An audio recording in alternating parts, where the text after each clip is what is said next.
I've been lost for a minute, right? So this right here, this is the crankshaft. Hello guys, well I'm here working on my Kia Rondo, and I know a lot of people probably looking for a video like this. My car just dies when I'm driving, right? And some of you guys may ask or wonder. Let me show you guys something.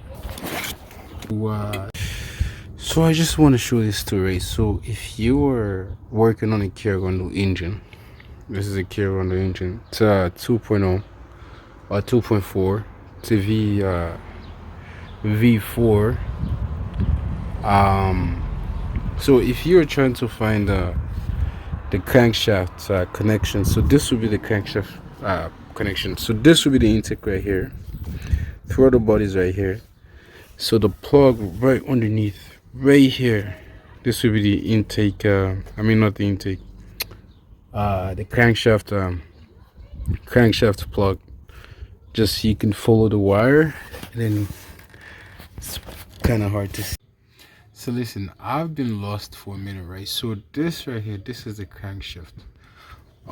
If you have a Kia Rondo, I'm just posting out this video. Maybe I will show you guys how to replace your crankshaft.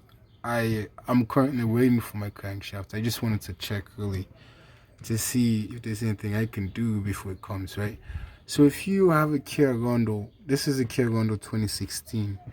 So you want to look around. This is the oil tank, right? I want to move out a little bit. That would be the oil tank right there. If you see here, this will be the filter. And this for Kia Rondo is going to be right in the front of the engine. You guys look, that's the fan. So this is the filter. You follow the first wiring, which will be this, and it's going to be plugged in right in there. I don't know if you guys can see it. So that's where the crankshaft is positioned.